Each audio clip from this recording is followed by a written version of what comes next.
y tirarte la foto que no te tiré. Hacho, bro, qué lindo, déjame traerte una foto. Ey, tengo el pecho pelado, me dio una mata. El corazón dándome pata. Dime, baby, ¿dónde tú estás? Pa' llegarle con Roro, Julito, Cristal, Roy, Edgar, Seba, Oscar, Darnell y Big J tocando bota. Hoy la calle la dejamos en barata. All right. Whew. I was gonna put a timer on, but now I'm just gonna let it be. It is gonna be in that time. It'll be in that time frame, I promise. I'm not gonna keep you here forever. All right. I'm gonna start with a poem. When I look down at my legs, I see my mother's shins. I feel the embodiment of my younger self, observing my mother in awe and wanting to notice every detail of her body. I see the stories of our people in those shins. Dry skin, sunspots, and specks of new hair growing towards the sky. Hard labor and little time to notice what the body may need at the end of a long day. Through my shins, I am both me young, me now, my mother, and our stories. The embodiment of the past and the present. I'm aging. What a gift. I'm reminded of my mortality and I smile. I smile because I'm not reminded by fear or grief, pain, or a sense of scarcity, but by witnessing my mother's shins, my own. Recognition, remembrance, and presence. The past and the present weaved into one moment. I am connected to my sense of belonging. Welcome to Embodied Belonging, a somatic exploration into reclaiming our inheritance of connection. What comes up for you when you see this word? What do you notice in your body? Popcorn. Family, community, identity, acceptance. Does anyone feel sticky? Anyone feel some stickiness? Like, ooh, is this mine? Yeah. Whoop, nope. See. John A. Powell, who's a leading scholar in belonging, he talks about how belonging is a feeling and it's also a practice. Has anyone thought of belonging as something that you practice? Is that like, what's that mean? Yeah. Okay, let that be a little seed. So we're going to get back to that. Yeah. So something that I want to share is kind of like a foundation of how we can understand belonging together right now is that it is a desire that's innately human. It's part of what's kept us alive. If we didn't want to belong to each other, we would die in the wilderness, right? We wouldn't be here right now. Sabine Selassie, who's a Buddhist scholar on belonging, she talks about how the very longing that we feel to belong is actually the evidence that we belong. We wouldn't know to long for something that we didn't know was innately in us.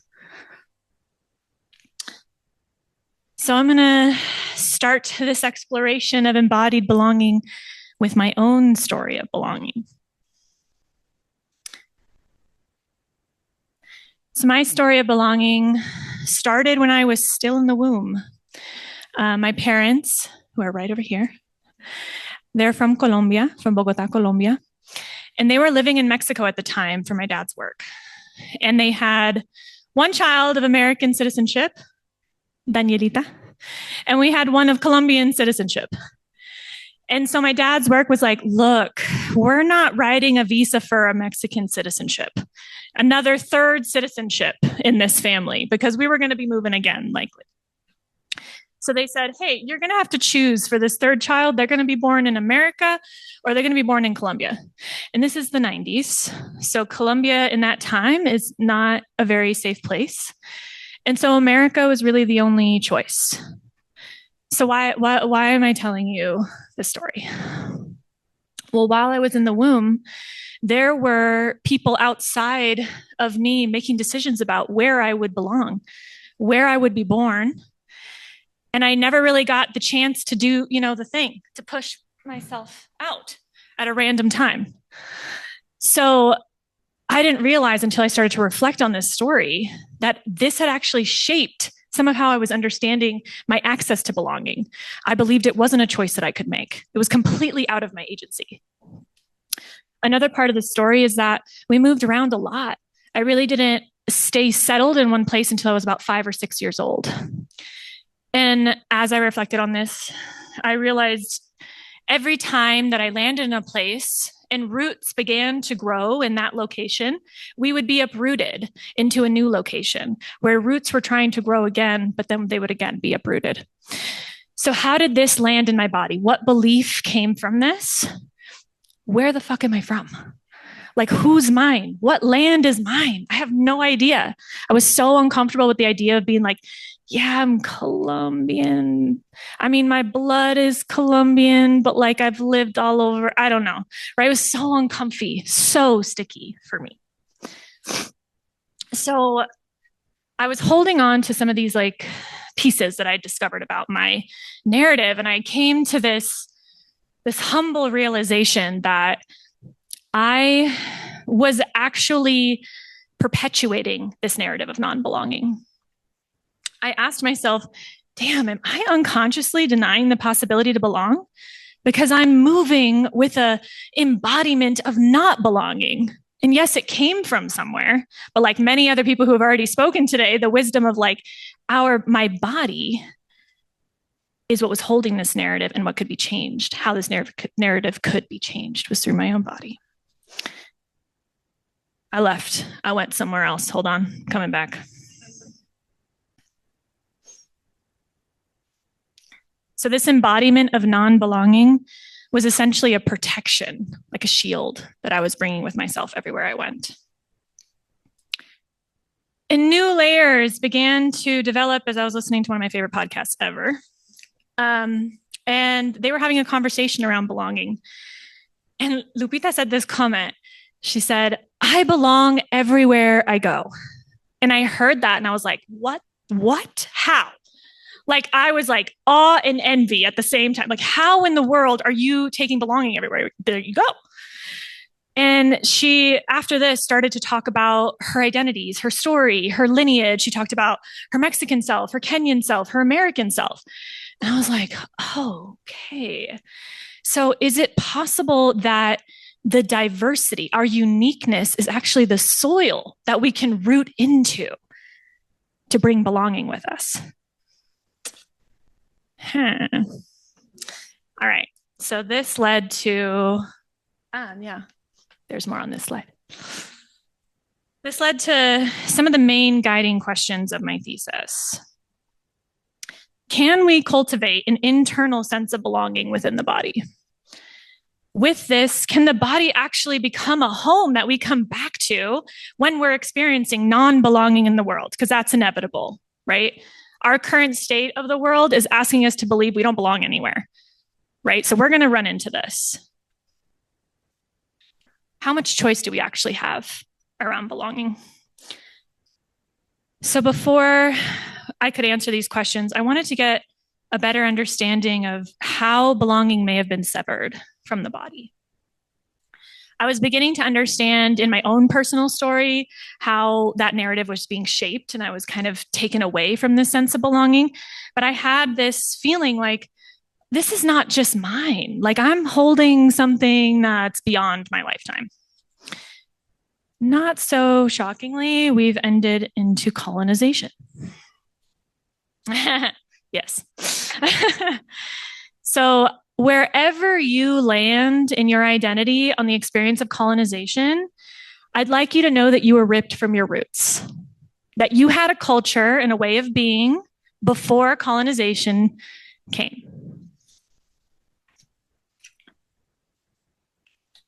And it's not an accident that one of the first steps of colonization is religious conversion. What happens with religious conversion? We are ripped from our systems of knowledge. And what are the systems of knowledge? How did we grieve together? How did we celebrate? How did we manage conflict? How did we take up space? Did we like to be like really close to each other? Was it like, don't touch me, right? These are actually all elements of culture that we've lost access to. And there are these rich roots that are asking us to reconnect. Ehme Ora, who's a priestess, she talks about how this wound is called spiritual dismemberment. That we were taken away from our spirit, from our connection to spirit in the ways that we worship, the lands that we worshiped on, the connection that we had to land. But the body remembers. Woo! Saving grace. Yeah. Your body remembers, actually. All right. So how do we reweave this belonging back together in ourselves? So I'll let you know where I started. So after I'd been working with an individual therapist, and she'd been helping me understand this narrative, following this timeline of my personal history. And then I came into exploring more about the political and historical context of my identity. And I'm going to read a little excerpt from a journal that I was keeping throughout this process. As I read about the history of Latino America, colonialism, the erasure of indigenous peoples, I feel historical pain in my body as a tightening in my chest and a welling of emotion in my eyes. I see my family in context, placed in history. I feel my own inner battles as my body holds both the colonizer and the colonized. I hold the both and in my body. With this history, and in my experience as a third culture kid, the nuance, the past, and the present, all wrapped into one. I feel connection in the present through visiting the past. The unacknowledged past sits like haunting ghosts within the body and soul. And when I call to these ghosts, I feel them transform. So when I found my story within this wider context, what ended up happening is that my identity started to be reframed in this larger narrative.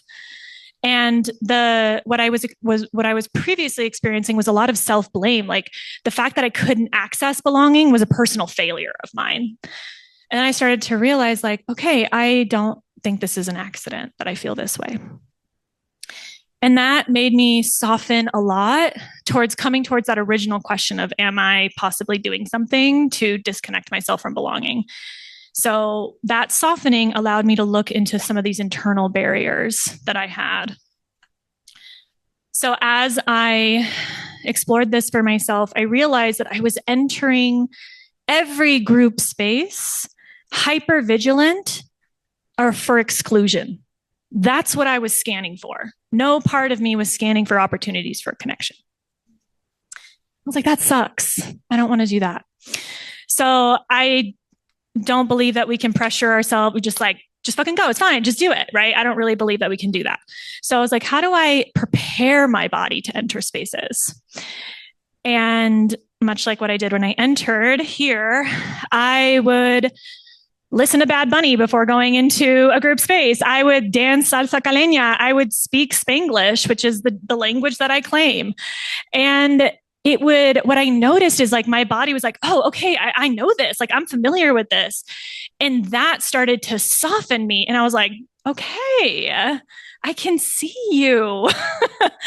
I'm not just looking for the ways that you might not want me to be here. So when I realized how wildly powerful that practice was, I came towards the next really important piece was continuing to embody my cultures and connect with my ancestry through ritual. I was embodying my culture through dancing, through singing. Music is a really big part of my family lineage. And I was, again, speaking Spanglish, especially at my site. They really helped me to like claim this as my language. Because when I would think to be like, I only have to speak in Spanish, I'd be like, well, sometimes I forget words. And I was like, oh, I could just speak English when I forget. Great. And that's how I work with my clients too. And so many of my clients were like, okay, we can do both in here. I'm like, yeah, we can do both. So that was another way that I did that. And what started to happen, which was unexpected, is that I in spaces where I didn't really see my culture, I normally wouldn't bring that cultural self forward. But then I was like, you know what? I'm just going to do it. I'm going to bring myself into spaces where I wouldn't normally. So I'm going to speak Spanglish. I'm going to have people not understand me and be kind of okay with that. And that became its own practice. And so this is when I started to really realize I was having an increased ability to connect with others and take risks to connect with others. So the deeper I went into this belonging practice, I was met with grief. It's like this capacity for the sensation for connection was growing, and that also felt like grief was growing. I first attempted to address this solo. I was with my altar and doing some of my individual practices that I've been doing with ancestry and spirit. And I was like, this is like kind of tending to it, but it's just not really hitting the mark. And I asked myself, how would my culture grieve? Like, how would we grieve together? And while I don't know the exact answer to that, I was like, well, it wasn't alone. There's no way, right? It had to be in community. And when I thought about the grief that comes up with belonging, I mean, belonging requires a relational context.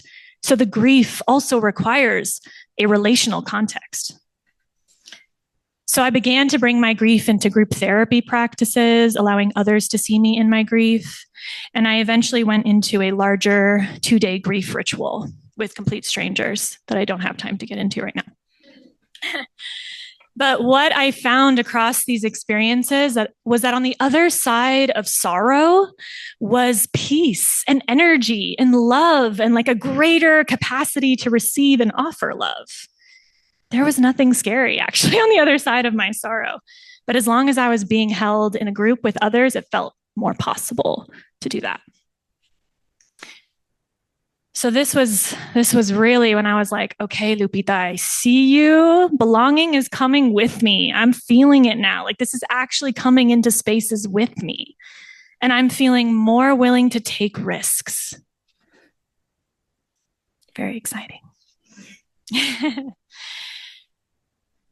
Jay, I'm going to get to your question right now because you've been asking everyone this question. Grief was the portal that brought one of my clients into the experience of embodied belonging. So this client, she's in her 30s. She's a multicultural woman who just made a major career shift from a 9-to-5 and going into artisan work. She was breaking a lot of family norms with this change and working on building confidence and trying to find more of a sense of self. Her main kind of coping mechanisms for places and being in relationship and taking risks was through people pleasing. So we were working on this piece.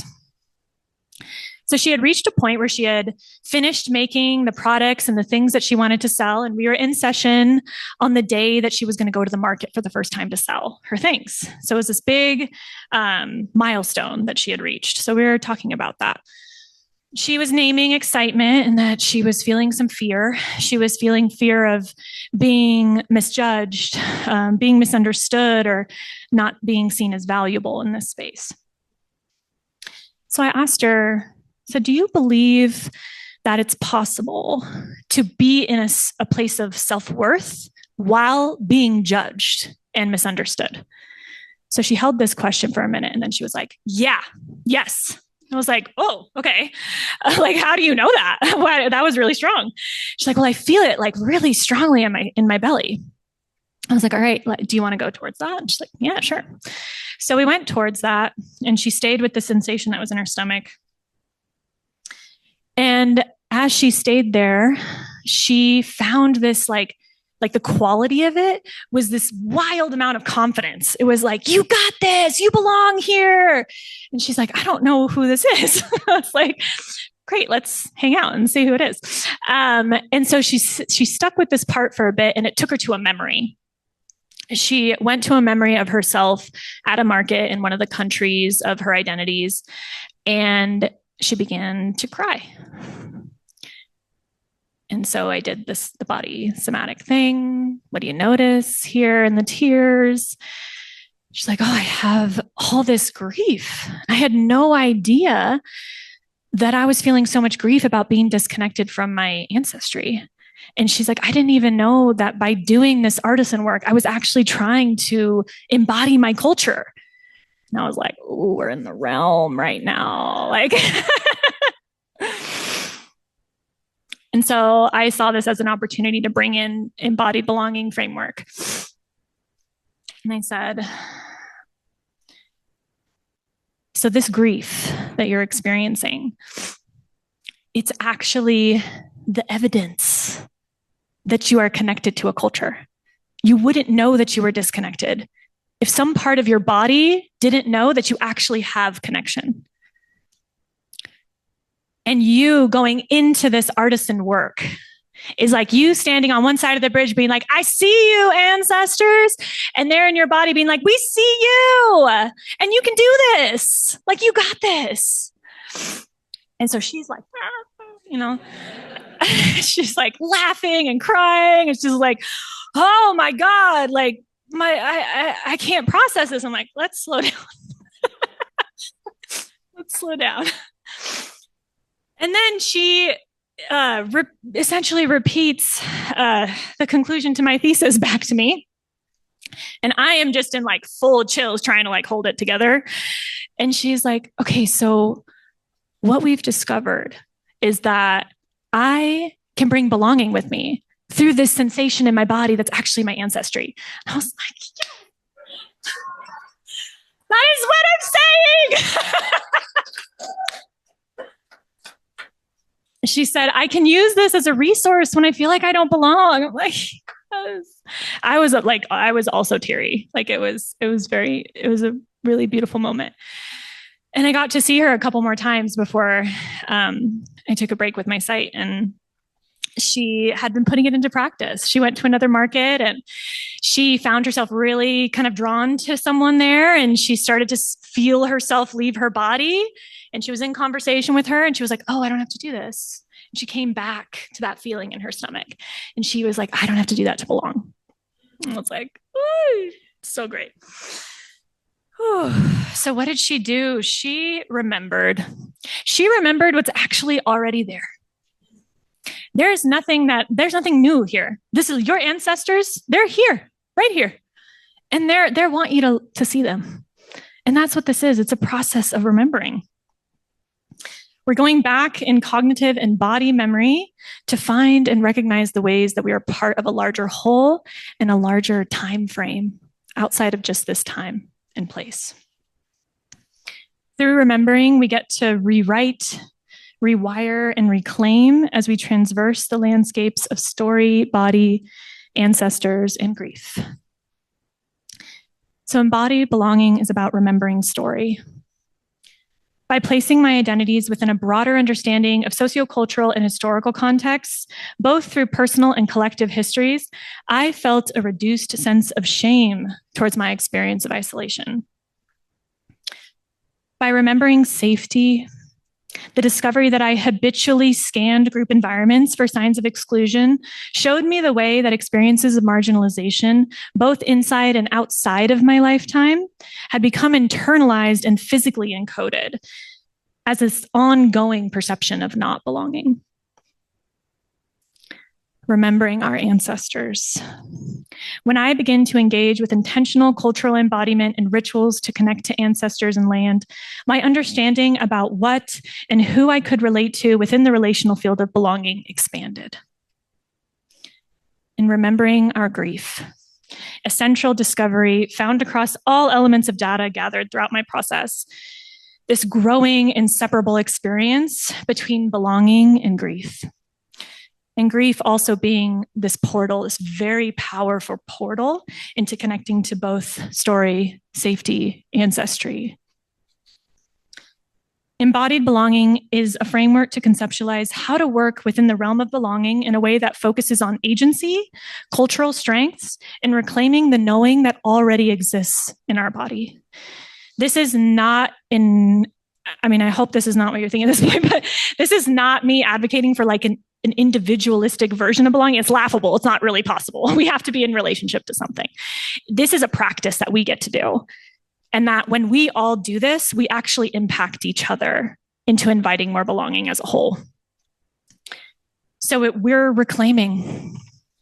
And it's not just about reclaiming our internal experience, but also reclaiming the concept of belonging away from a definition that was given to us by colonization. Colonization asks us to flatten ourselves, to not be unique, to blend in. And a lot of us have to do that to survive. There's nothing, we're not gonna like villainize that tactic. There's wisdom in the fear, right?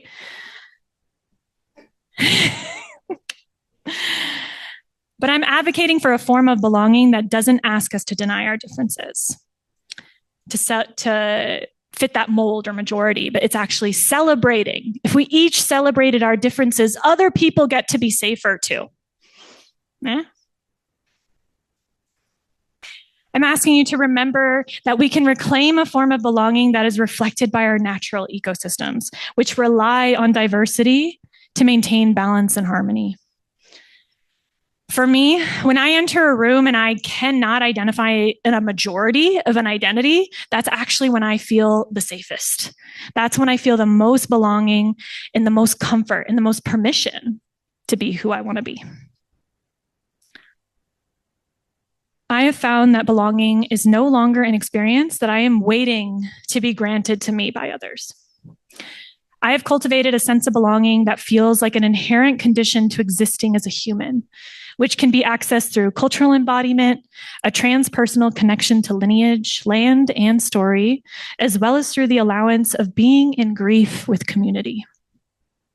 This shift did not remove the experience of exclusion and marginalization from my life. That's not possible.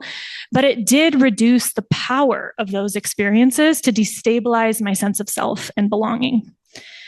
It has emboldened me to allow myself to be more known by others, to reach out, ask for help. That's hard for immigrants and other people. And attempt more belonging regularly and feel held when those attempts result in disappointment or exclusion, because I have a source that's back in my body that I can come back to and can tend to that pain. So before we bring it into the room, I'm going to read a part of my conclusion to you. I feel supported by a relationship to belonging that is now set in a wider sense of time and place. It's rooted in my body, in the ways I feel my ancestry move through my thoughts and actions, in the ways that the growing veins in my hand resembled both those of my father and my mother, and the way I now proudly allow Spanglish to be my main form of communication, regardless of the context.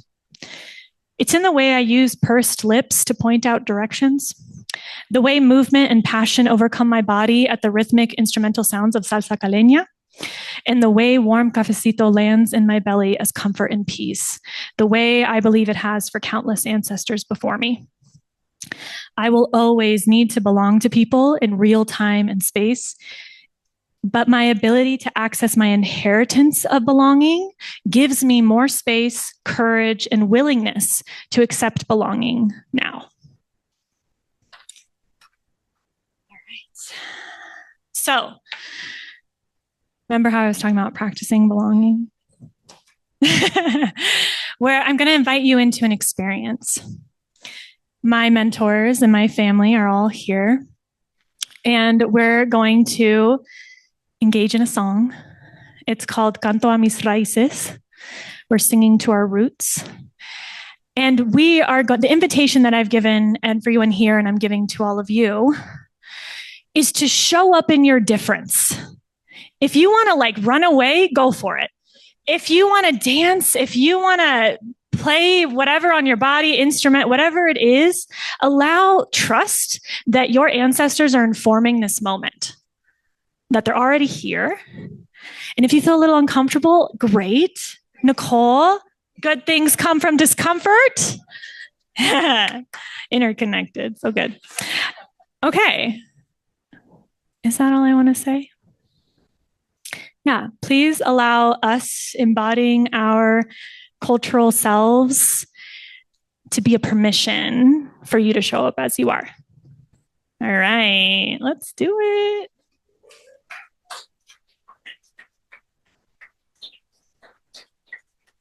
You don't need to be quiet either. Just FYI. I love a crowd that makes sounds. So if anybody feels called, I know, I love that. Thank you, Nylan.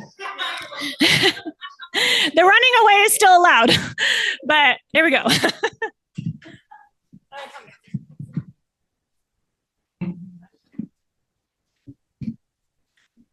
I never said my name. My name is Gabriela Ayala-Canizares.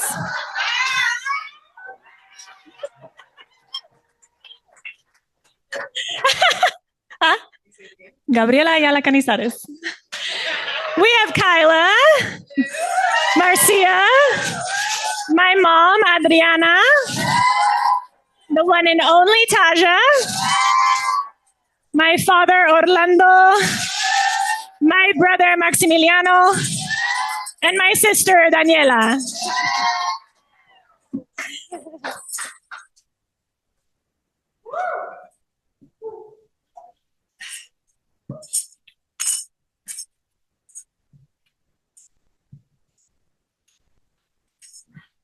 Okay.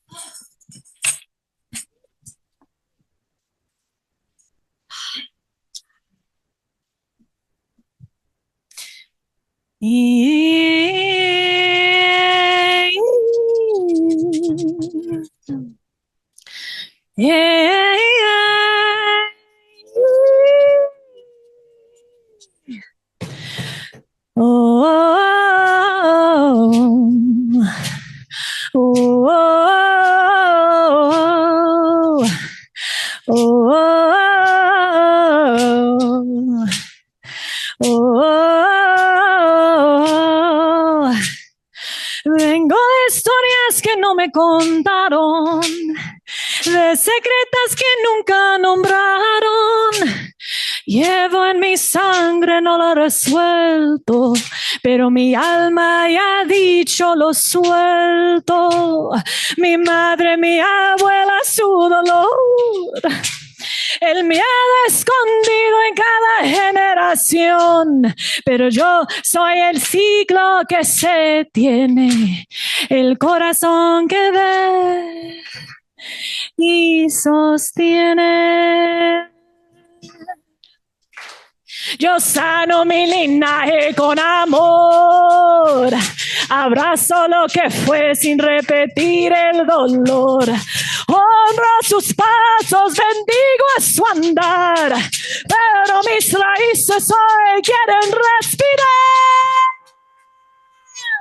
Herencia de luz, herencia vive lo que nos dijeron. Hoy se activa, transforma la pena en bendición. Mi árbol florece en liberación. He sentido culpas que no eran mías. He llorado lágrimas desconocidas, pero el alma recuerda, no olvida. Sabe cuándo cambiar la vida. A mis ancestros les digo gracias. A lo que dolió le digo basta. No por juicio, no por temor, sino porque merezco otro color. Yo sano mi linaje con amor y bendigo todo lo que me formó. Desde esta tierra hasta el cielo ancestral, yo elijo cortar para sembrar. Hey, ay, ay, ay, ay. Hey, ay, ay, ay, ay. Hey, ay, ay, ay, ay. Hey, ay, ay, ay, ay.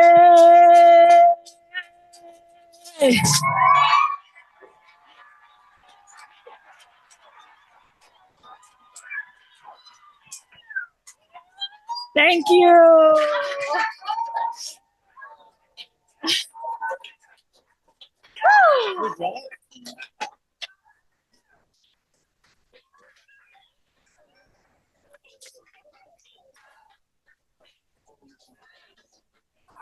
Please, just the best.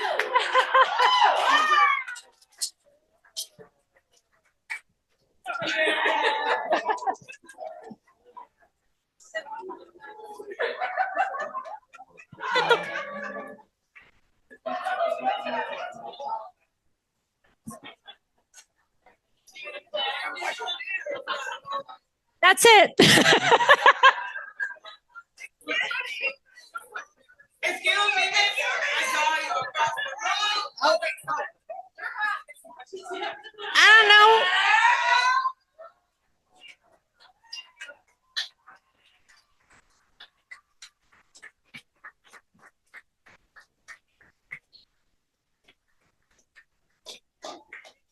I don't know. I feel weird being like, any questions? but also, I want to give space. Are there any questions? Yeah.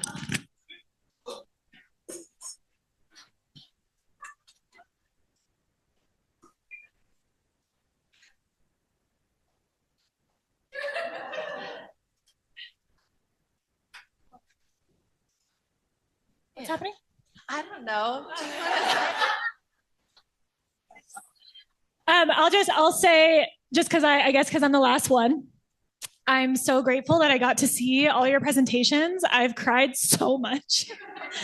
And I'm just like so in awe of everyone's gifts and what we're bringing out into the world. And, while I struggled to really like find belonging in the beginning, I really feel like so much sweetness and togetherness in this end. And so, yeah, just let's go graduate.